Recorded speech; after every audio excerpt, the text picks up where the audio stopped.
ఇప్పుడు ఒక సందేశం పెడతాను. ఆ సందేశం ప్రకారం వాళ్ళేం చెప్తారంటే, ప్రపంచంలో భారతదేశం బయట ఎక్కడ గాని హిందువులు లేరు అంటారు.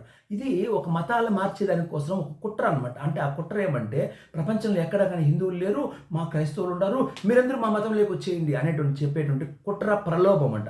ఆర్టికల్ 21 ప్రకారము వీళ్ళందరిని అరెస్ట్ చేయొచ్చు. ఎందుకంటే సుప్రీంకోర్టు తీర్పు ఇచ్చింది 1977 ఏమనంటే వీళ్ళని ఏ విధంగా ప్రలోభపెట్టి చేస్తే వీళ్ళని జైలుకు పంపించాలా అనేటువంటి తీర్పు. ఇక ప్రపంచంలో క్రైస్తవం అడుగు పెట్టని క్షేత్రాలు చాలా ఉన్నాయి. చాలా క్షేత్రాలు యమన్, ఒమన్, సౌదీ అరేబియా ఇటువంటి దేశాలంతా కూడా. ఇక ముఖ్యమైన విషయం ఏమంటే ప్రపంచంలో హిందువులు అన్ని చోట్ల ఉండారు. విగ్రహారాధికులందరూ హిందువులే, ప్రకృతి ఆరాధికులందరూ హిందువులే. అలెగ్జాండర్ ది గ్రేట్ ఆయన విగ్రహారాధన ప్రపంచంలో హిందూ క్షేత్రాల గురించి చెప్తారు.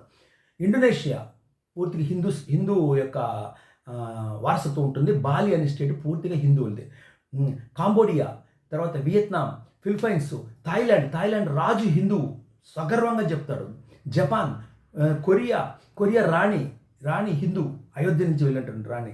చైనాలో హిందూ సంస్కృతి, నేపాల్, శ్రీలంక, బర్మా, సింగపూర్, తర్వాత ఇంకా ఫిజీ, ట్రినిడాడ్ టొబాగో, సురినామ్, తర్వాత గయానా ఇటువంటి దేశాలే కాకుండా చాలా దేశాల్లో కూడా హిందువులు ఉన్నారన్న విషయం మనం తెలుసుకోవాలి.